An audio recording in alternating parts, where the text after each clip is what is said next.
Well, I don't know if anybody else is going to be trickling in, but welcome everybody. My name is Jay Adams with a small software company called Noxygen. And today we're going to be talking about creating secure PowerShell web tools with our product System Frontier. And just to kind of level set on what System Frontier is, it's basically role-based access control for remote management and automation. It's a super easy way to put like a web front end to your PowerShell scripts, and really any kind of script or command line utility, and then delegate access to that. And we'll kind of step through some of the things that you can do. So if you love PowerShell, share the love, right? So one of the biggest issues I've come across and been guilty of myself in IT is, having all these scripts, all these different tools to do things, but then different teams are depending on me or my team to be able to do it. When we've got, help desks, service desks, tier 1 support teams, we should be able to give those folks tools that they need to be able to do the job so they're not wholly dependent on us. Basically empowering non-admins to safely do admin tasks, and that's the key word, to safely be able to do it. You want to be able to spread that workload out to the right people, but not give them more privileges than they need to have. And then RBAC for everything. So System Frontier is about putting role-based access control around everything that you're going to do remotely. Right? You get a full audit trail, which I don't know how what you're doing today in operations as far as running scripts, automations, maybe like your CI/CD pipeline or whatever. If you're not logging centrally, you should be. You can get a lot of value out of that data after the fact.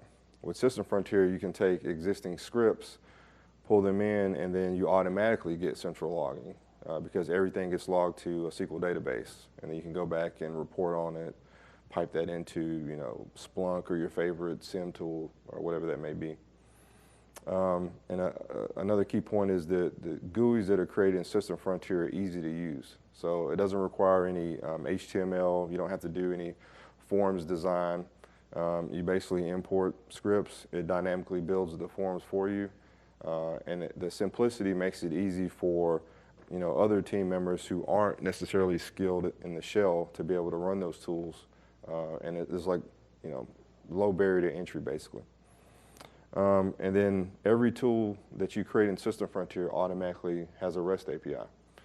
So now other tools in your tool belt, you can integrate those through anything that's REST compliant. So if you have orchestration tools, monitoring, service desk, ticketing, any of those, you can start sending data back and forth and being able to execute your scripts with the right credentials without giving away those credentials to the source systems that are calling it. And then, culture change, totally non-technical, but that's a big thing that we run into with customers. And again, that I've experienced in previous, 20 plus years in IT, is that when you start taking away admin rights from people, they don't like that. Everybody wants to have full control over everything and be able to do whatever they want. But in reality, as engineers, we need to step back and assess, okay, what do you really need, and what is it going to take to get you that, and nothing else, so that they can still get their jobs done. We don't want to impede them from being able to do their jobs. We still want to empower them. So I'm not going to kill you with a bunch of slides, so just got a couple, and then we'll just dig into the demo. Let's see.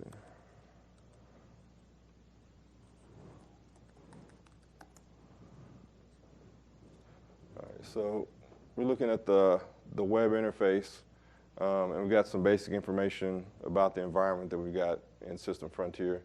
And there's a lot of other features that towards the end, if we want to dig into that aren't directly related to PowerShell that we could talk about. But in terms of PowerShell specific tooling, like just for example, if I pull up a server, I've got all these different tabs, and if I go to the Tools tab, here's where I can have a list of different PowerShell scripts or any script that I've imported into the product that I have access to be able to run.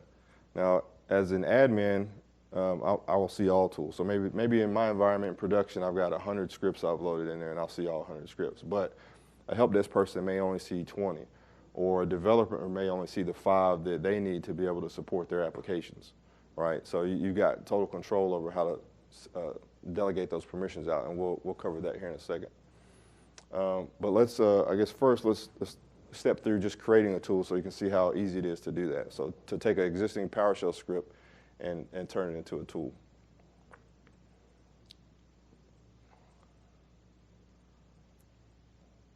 I can actually click on the left mouse button.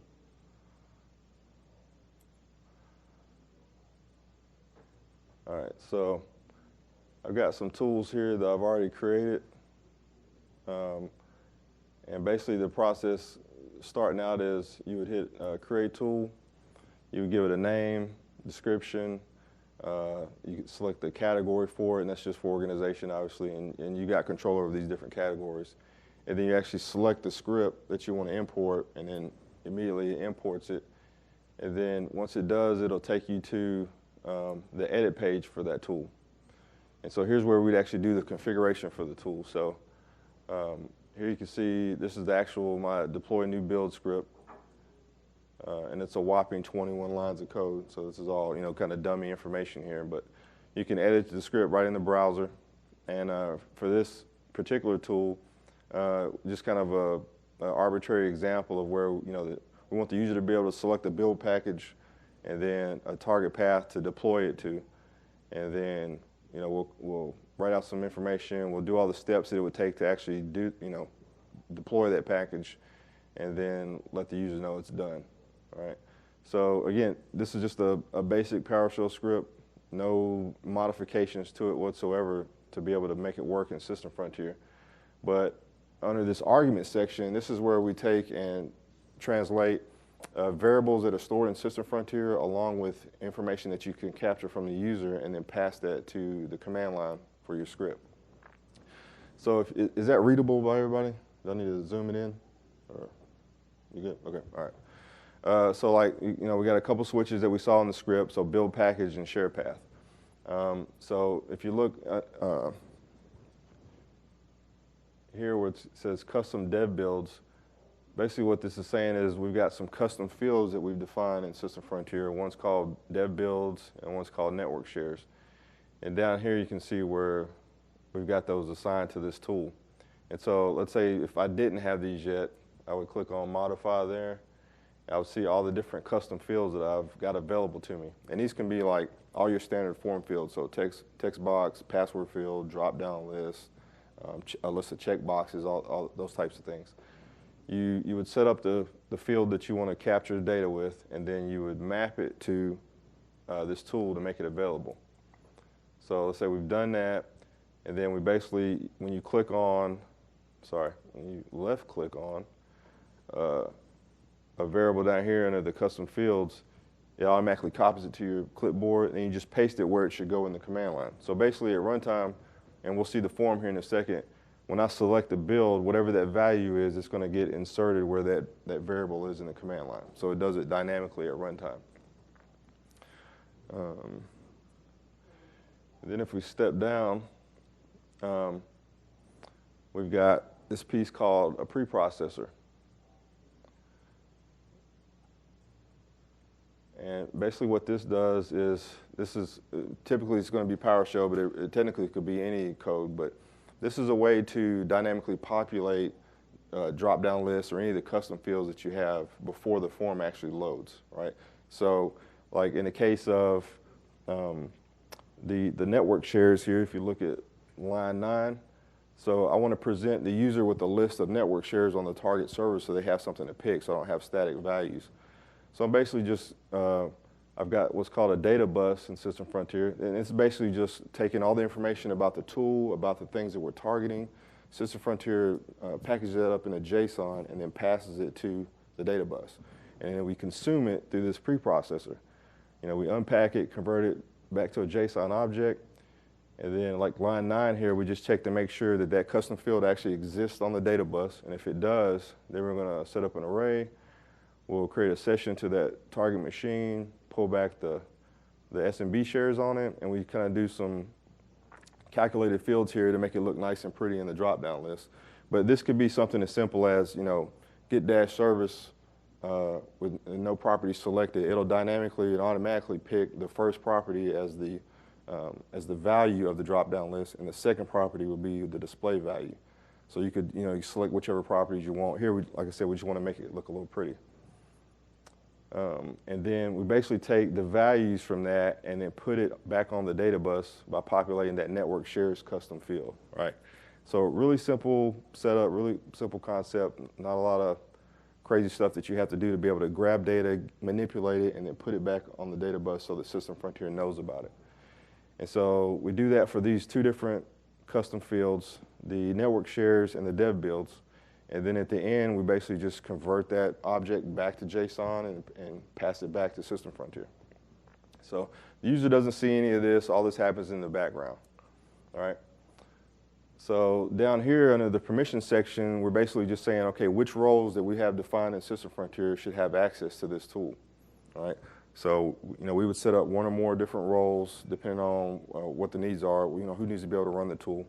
And then in a separate section under permissions, and I'll show you that here in a little bit, you can actually filter that down even more to say that, let's say we have a US West division. Well, maybe we have a certain set of tools that all start with, US West, and we could say, hey, the US West role can only run tools that start with the word or the letters USW or something. So we can use wildcards to filter the permissions down even further. And then at the bottom here under credential mapping, this is where we can explicitly assign a set of credentials so that every time this tool runs, it's going to run under those credentials. Now, the way System Frontier works as far as the role-based access control is if you don't assign credentials here, it'll dynamically assign credentials based off of the container it's in if you're targeting like a server or a workstation or some computer object. If you're running maybe a new user tool or like password reset or something that's not targeting a computer account, then you would definitely need to specify credentials here. So let's go back and we'll pull up that server we were looking at a second ago and click on the Tools tab. And in here we see a list of tools that we've got access to. When I click Open, now you see right before, as the form's loading, that preprocessor code that we were looking at a minute ago, it just ran in the background, grabbed the data that we needed it to for dev builds, and now it populated a list of the files that are in a particular folder out there. All right, so that way I've got a real-time list. I'm always looking at the latest builds that are out there. And then for network shares, let me select one of these. So we'll select the Amazing app. And then under network shares, this just pulled back that list of SMB shares that we saw from that commandlet. And then we just did a little with the calculated properties to make it look a little prettier to say, here's the share, and if there's a description, let's put it out to the side in parentheses. All right, so we'll say, let's deploy that to the HR folder.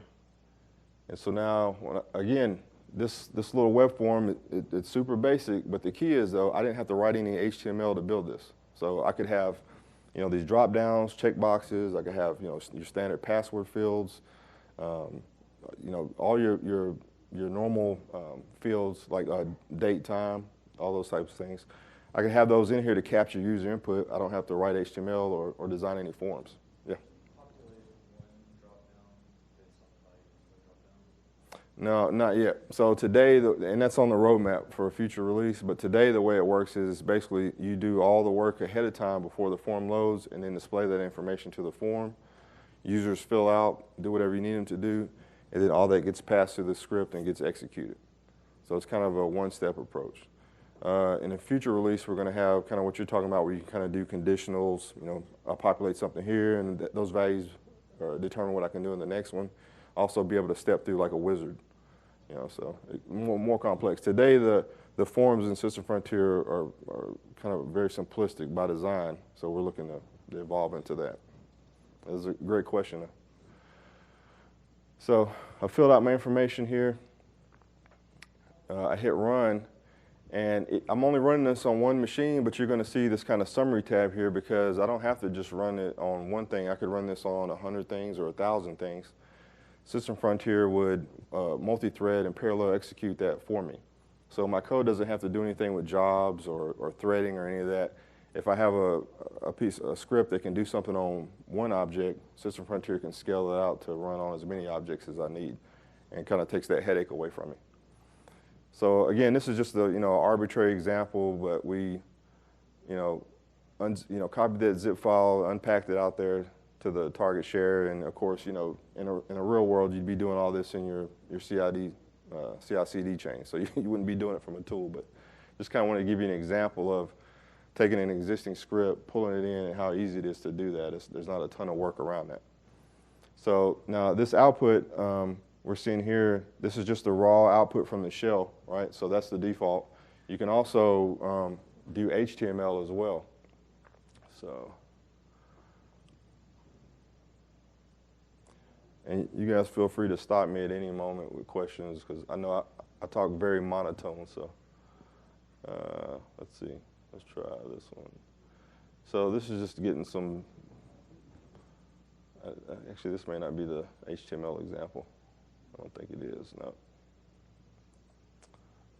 I'll do the get random service.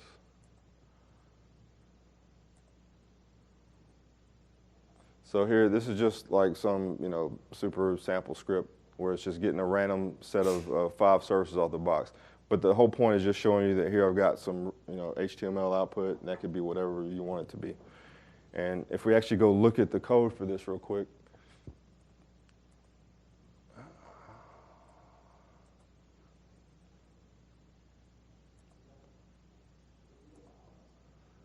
you'll see it's super simple. We just did a get WMI object on 132 service, random, selected some properties for the table, and then we set up a header and footer HTML code, and then piece that together as a HTML fragment. So you could take that and run with it and get as complex as you want it to. We're working with some customers now that even though the Forms UI in System Frontier isn't super complex, because you can do HTML output, they'll output some nice tables with links to other tools and be able to click and start kind of stepping through that way. It's not elegant or beautiful, but it's definitely doable. So. Is the script running on the System Frontier server, or is it running on the remote? Yeah, so by default, everything runs on the System Frontier server. And so it's a good question. So there's 3 pieces to the architecture. There's the web interface, which is runs on IIS. There's the Microsoft SQL backend, everything stored in the SQL database. And then there's a management service that actually executes the code on behalf of the user. And so like when this code gets executed, it's running under those credentials we set. Now you can scale out each piece of that. So if you had, a huge environment and wanted to have management servers at different, data centers or different, continents or whatever, you could spread that load out and it would execute across there dynamically for you. If you can get to it protocol-wise, then it can work. As long as you can authenticate.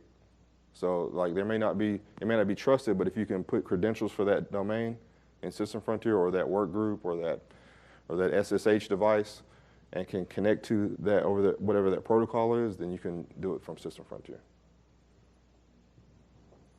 Is it possible to get access to the credential that it's running as within the script? No, and that was initially by design. As we get into some more complex scenarios, there's cases where, like we're working with a customer right now to do like Cisco ASA management. And there's certain like expect scripts where we need to inject the credentials in there. And so we're adding features like right as we speak right now to be able to do that. But by design, we didn't do that initially so that the script developer actually wouldn't have access to the credentials. So because when you save credentials, you can save one or more in here. They're encrypted, stored in SQL, and then the script or the built-in task that we haven't talked about yet, they pull those credentials dynamically at runtime, and the end user obviously or the script developer doesn't have access to those. So does that answer your question? Or? Okay, cool. All right, so like I said, you could do HTML output there, make it look nice and pretty. Yeah. On the credentials, you said they were encrypted. Is that just the system cert, or in terms of being able to decrypt it at a later time if the cert expires? How's that handled? So a different type of encryption? It's using a built-in like field level encryption in SQL Server. Oh, SQL. Yeah, and then there's the built-in SQL encryption that it's using, and then an additional application layer encryption on it. So you could go in and technically get their credentials out, but not through the application. So, great questions though. So let's see. So containers are just logical groupings of systems. So like I could say, hey, let me pick all 50-something computers I got in here, and I'll get this drop down and I'll see a list of tools that I've got access to. Again, because everything in the product is role-based, I'm only going to see tools in this drop down that you've given me access to run. And specifically, even if I'm looking at this container, maybe I can only run it on this container. I go to a different one, I won't have access to run it on that one. So like that get random services, we could say, hey, let's go get random services on all these. So my script doesn't know anything about multi-threading or parallel execution, for loops, none of that stuff. It just says get services on one thing, right? So System Frontier manages that job and then starts, queues it up and then starts executing it across those. And you can see it's like super fast right now. So. If you close that window, will it keep running in the background? Yeah, and actually let's see, I'm joining the demo club. It's slow. Yeah, so like that's processing those, and that's going to depend on how many management servers you have, how many processors each management server has. It kind of does that in the background. And so as results come in, they'll start populating. Now I could, like I said, I could close that and then go work on something else, and then maybe I'm doing something on 15,000 machines, and I'll say, hey, let me go back and check on that, and click on my jobs, and I'll see, oh, here's where I ran that 53 targets. And I can go back and pull that data back. Now, again, the user is seeing this data, but all the script output, who did it, who ran it, all that's being stored in SQL as well. And it's not in some like crazy proprietary schema. It's designed, on purpose to be easily consumed so you can pipe that into whatever other tools you want to. So in a lot of cases, if we're doing consulting work for companies, we'll do kind of even simple like tabular output in a tool just so they can easily consume that in Excel or something else. It's depending on who the target audience is. And then you can also, I'm having an awesome time clicking the left button today. You can also go back and see just kind of right now a really basic view of real time of what's being executed. So like on a small environment, not a big deal, but if you've got dozens or hundreds of users that are using all at the same time, and you may be having some slowdowns or issues, you can go back here and see which jobs are running where, what the load's looking like. And we're evolving this as we go. So, well, let's see. So that's creating a tool, and then we talked about populating the custom fields. Does the preprocessor piece of being able to populate like the drop downs and stuff, does that make sense? Or do you guys have any questions about that? It's like, have you thought about, or maybe you already do, but have you thought about letting somebody populate these from a GIA definition, where they're able to do the role capabilities in like the GIA way, import those and basically put a UI on top of GIA? no, we had talked to some folks at Microsoft a couple years ago about that, but we haven't really explored it into detail. I mean, I think it's something we definitely should look into, because and that question comes up a lot in terms of, oh, well, how does this compare to GIA? And the way we look at it is GIA is in most times geared more towards folks that should be in a shell, whether they should have limited access or whatever, whereas System Frontier's target audience is really putting like a simple interface to that tier 1 support team, those folks who probably shouldn't be in a shell. But on the back end, we're running PowerShell, could be GIA endpoints, whatever, Python, you name it. So yeah, I mean, I think that's a good point, but it's not something that's like high on the radar right now, but maybe it should be. One of the things like in the PowerShell gallery, there's this idea of being able to share role capabilities, kind of your role definitions, and that might be an opportunity if that starts becoming more popular, then you'll be able to have people quickly add into here like IIS management or some other basic things. Okay, cool. All right. Any other questions along that or the pre? The jobs, can you kill a long-running job or one may have butchered the script and realize you want to kill it? You would think you should be able to, and you should, but you can't right now. There's a few little things like that that are kind of evolving that we just haven't put in the product yet. And the product's been around for a long time, by the way. So we've been in business since 2012, but there's way more part of System Frontier than just PowerShell and custom tools. I mean, there's a lot of built-in functionality and things that have kind of been built up over time. So. No, we don't have, so some things that System Frontier doesn't do. We don't have like approval workflows built in. We kind of rely on other tools to be able to handle that approval workflow up front because, and I don't think I've gotten to it yet, but and we'll show an example here, but the moment you hit the save button on a custom tool, you automatically get a REST API for it. So if we have customers who are using, insert your favorite help desk or workflow module or orchestration, they'll handle the workflow on their end and then kick off the custom tools via the REST API. That way, code is all still in one central location. We have RBAC wrapped around it and full logging and auditing, but you can now leverage that in other tools in your tool chain. So, and some other things, we don't do orchestration. So there's a lot of great orchestration tools out there. We're not trying to solve that problem yet. Maybe we will in the future. It may be where we just more or less kind of partner with those other solutions. And there's some overlap in other open source and commercial products out there as well. But let's see, we talked about capturing the user input.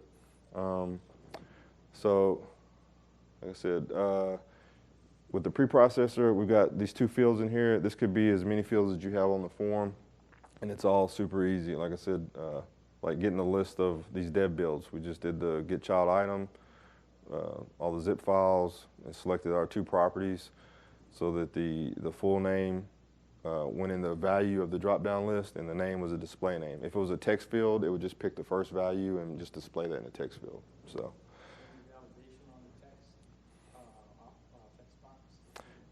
So there is regex. We're actually working on some issues with that right now, but you'll be able to put in whatever regex validation you want in all those fields. So let's look at kicking off this custom tool through the REST API real quick.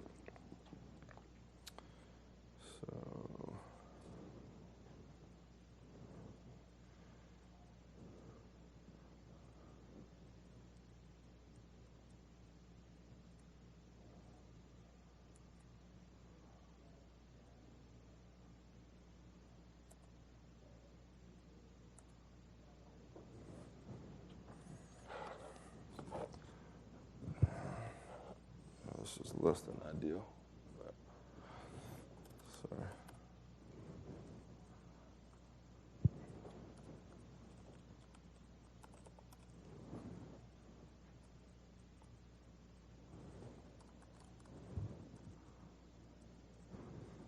Sorry guys, give me just a second here.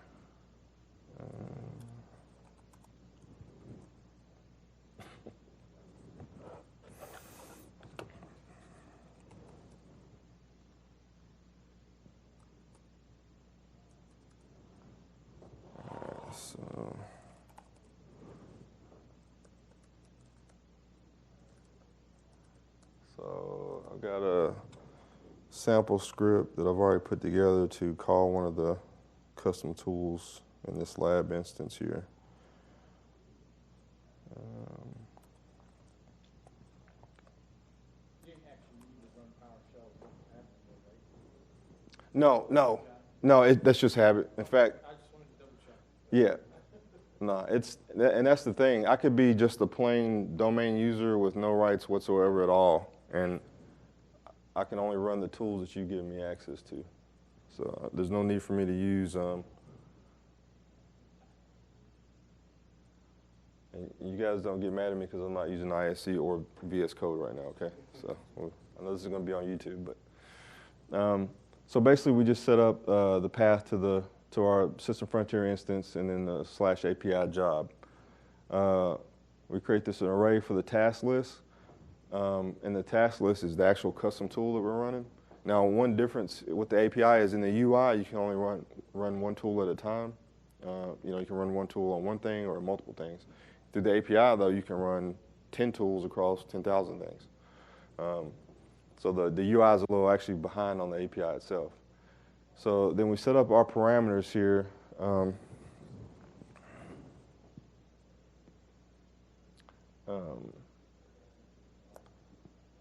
Right here, and so the target is a built-in parameter for whatever the name of the system is that we're targeting. If we were running like a tool that wasn't targeting a computer, we just leave that empty.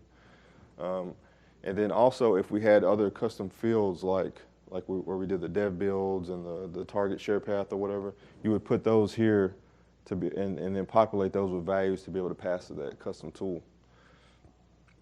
Then we package that up, we give it a custom tool ID, which is the actual GUID for that tool in System Frontier. Target class is going to be computer, and then we pass it those parameters that we set up. All right. And then we take the task list, convert it to JSON, and then we just call an invoke REST method. Pass all the usual stuff here. We're going to use default credentials switch because we're using System Frontier uses Windows authenticated. Windows authentication, or sorry, Windows integrated authentication. And then when you call the job API at first, you get back a job ID, right? Once you get back the job ID, then you use that to call the API again to poll it.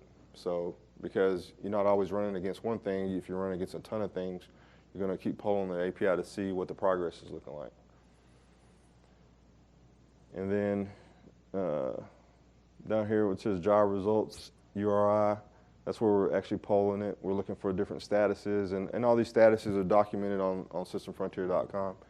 But we're just looking to see when that stuff completes, and then we're writing out down here where it says response 0 task. We're just writing out all the task objects to see what we got back. All right. So.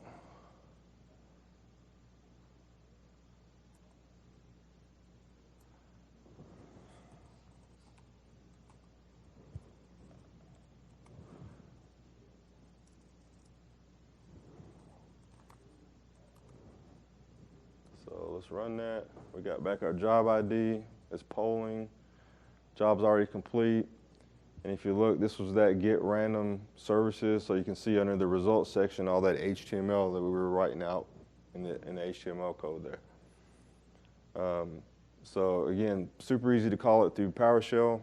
You could do the same thing from using curl from a Linux box. You got, customers who have all kind of stuff, orchestrations and things going on from Linux, or maybe it's Ansible or something like that, and be able to kick off jobs through System Frontier through the REST API that way. Is the result always a string? The result is treated as a string, but you could still pass in JSON or whatever, and then parse it however you want in your calling script. Okay. Yeah. So System Frontier is really not. Oh, sorry. Another question? Sorry. System Frontier is really not prescriptive in terms of saying, okay, you have to do everything this particular way. It tries to be very flexible and give you the ability to kind of run things the way you want. It just makes sure that you're doing it securely, that it's scalable, and that you got auditing and logging around everything.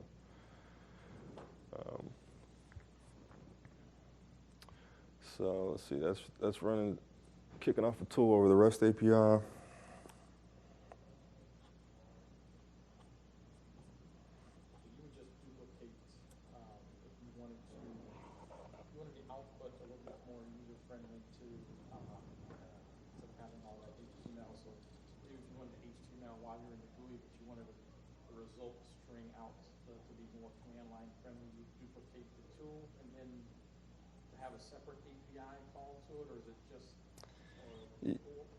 You could do that. What I've seen some customers do is they'll have the output to the UI, and maybe it's nice HTML looking or whatever, but maybe they dump another stream to like somewhere else centrally, so that they have like some more raw outputs. Like, yeah, you could do it like that. And actually, one of the things we have on the roadmap is to have separate output streams. So one that's like you basically would get an object back.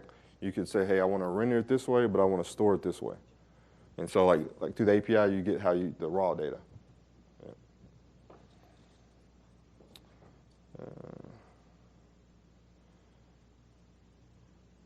So then, I mean, that's really the high level of being able to create tools. how to run them through the UI, how to consume them over the REST API, how to populate your custom fields to make them more dynamic so your forms are richer and working with live data. We can talk through some other use cases or scenarios if you have questions on it, or if you want to see some of the other features in the product that aren't PowerShell related. Totally up to you guys. I think we got about a good 15 minutes. The custom script that you let the users write, the tool definition, one of the things that I've seen a lot of like RBAC things have challenges with is when the users end up writing code injection vulnerabilities into their script. So they'll take some parameter that's supposed to be from an underprivileged user, and they'll put it into like an invoked expression or something. And then when they do that their task definition would let somebody abuse the task to take over the server. Yep. Have you seen that there's an injection hunter module that PowerShell has to help like detect script injection vulnerabilities? Have you? All right. So yeah, that'd sound like something good to look into to see if we can maybe leverage that, to do some analysis ahead of time. Right. Yeah, because it could help point out when, like, it's based on Script Analyzer, and so it's just an additional module that you can run, and maybe you would say something like, you can't ever publish one where Injection Hunter finds a script injection vulnerability or something.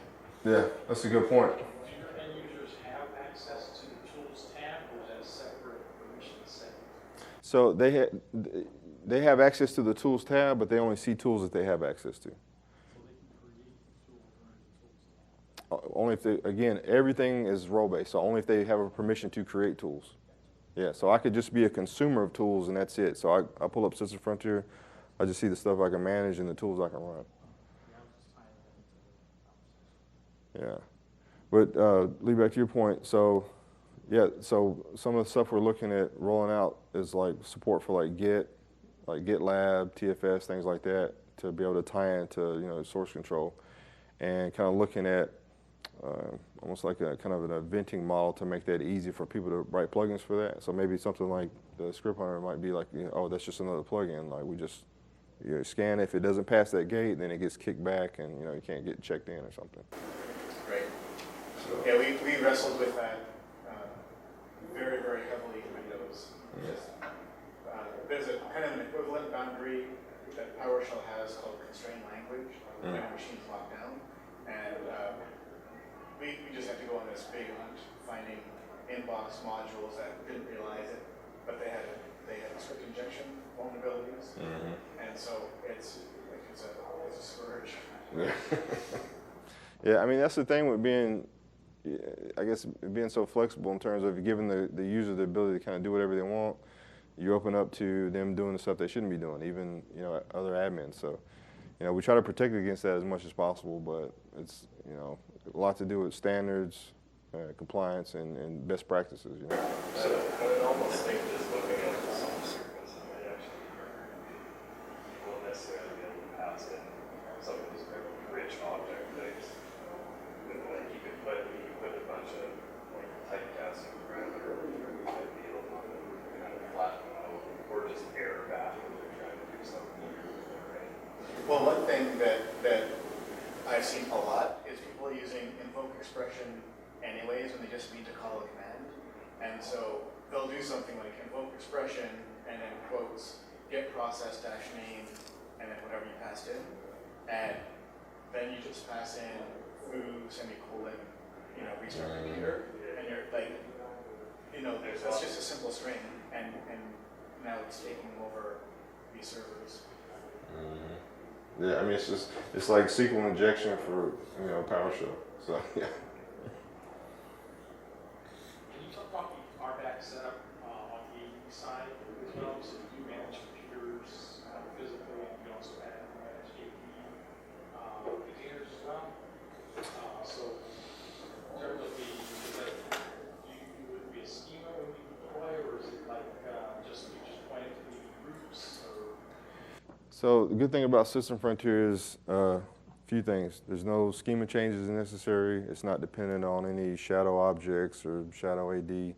There's no reliance on a specific version of PowerShell or DSC configurations or anything like that, right? The RBAC model on System Frontier is self-contained, and so you've got roles, and then we say like look at a help desk role. The help desk role has a set of permissions, okay? We've got all these different low-level permissions that we can assign in the app, so things like the ability to delete a scheduled task or delete a service, or run custom tool, lets you run a script, right? And then we've got filter, scope, and expiration. And basically the way this works is, so like let's say for read process, that says I can read or view a process, right? A Windows process. Filter says which processes does that apply to. Asterisk, obviously I can read all processes, but I could edit that to say, hey, I'm on a maybe I'm on the print spooler team and we rock, right? But we don't need to manage all the services on a box. You can say filter is only services that have the words print spooler in it, right? So now when I pull up the service list or the process list in System Frontier, I get a nice tree view like Process Explorer or something, but nowhere near as good as that. But I'm only going to see print spooler processes or whatever that filter may be, right? And then I can go further and say, well, maybe I can look at all processes, but I can only terminate the SQL processes or whatever. You've got different levels and granularity that you can do permission-wise. And then scope says which systems does this apply to. So like when we looked at those containers, right? Maybe I've got, like I said, US West print servers. Maybe all my, read and terminate process permissions only apply to that US West print server container. And for everything else, I can't do anything with it. Those containers do OU containers too, like when you create those? Yeah, so when you create them through the UI, you're just creating like it's almost like a group. You just kind of a dummy container. But through the import API, you could tie that to, or I'm sorry, actually, let me change that. So, like, let's say, if I go edit this, you got dynamic manual membership. It's just like a SQL word clause. So you could say, oh, if it's in these OUs or this OU, yeah. And then here, when we talked about the credential mapping, when I said, like, if you don't assign credentials to a tool, if you have credentials assigned here at the container level, then System Frontier is smart enough to say, oh, you're targeting a server that's in this container, so let me use those credentials. And these other 5 and this other one, let me use those credentials. Again, your tool doesn't know or have access to those credentials unless you've explicitly assigned it. And then expiration is just the way it sounds. I could say, hey, we've got some contractors coming in for 6 months. I want their permissions to expire, 31st at, whatever, 9 a.m., right? Because I don't know about you guys, but I've been in that boat where we've had interns or contractors run a project, and then like a year later, we're like, hey, did we remove their permissions? Hopefully, if you're doing what you're supposed to be doing with some of the new features with group membership and whatnot, that takes care of that too, because you can tie the AD groups to these roles, and so as soon as they come out of the AD group, they automatically get removed out of the role in System Frontier. So that's kind of circling back to, I think it was your question about the AD groups. So you can sync AD groups with the roles. Yeah, and also on the other side, you actually manage through your tool, like group memberships, like active group memberships, add members, members. So there's not built-in functionality for that, but I would defer to PowerShell. So for customers that we have that are doing some AD management, they just take existing PowerShell scripts to create a new user, add users to a group, remove users to a group, and so they can create tools for those and then delegate that out to the help desk or to managers to manage their people, however you want. So there's a lot of things like that we kind of add over time as built-in functionality, but the custom tools piece gives us the flexibility or gives the customer the flexibility to do whatever you want if it's something that's not in the product.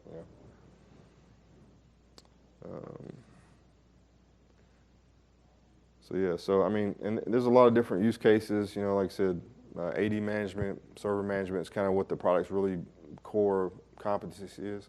But anything that you can do, over PowerShell, Python. If you want to go old school, I still love VB script. Don't hate me about that. One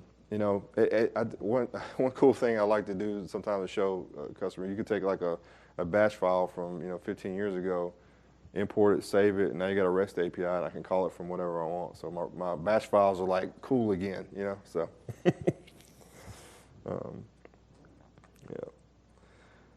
All right, let's see. I can get my cursor back over here. What other questions? I'm going to switch back to the last couple slides here. Any other questions or anything you want to see in System Frontier before we do that?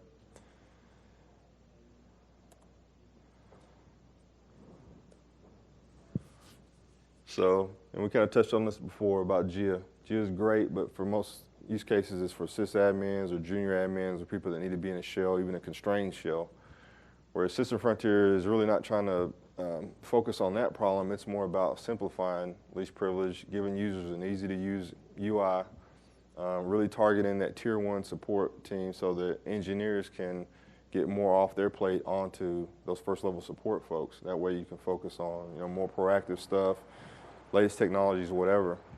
What we hear a lot from customers is super easy to get set up versus alternative solutions. While there's definitely other solutions out there that are much more comprehensive, we're a lot easier to deal with. So, if you got any questions, no. If you don't, feel free to go hit the website. A lot of documentation information out there.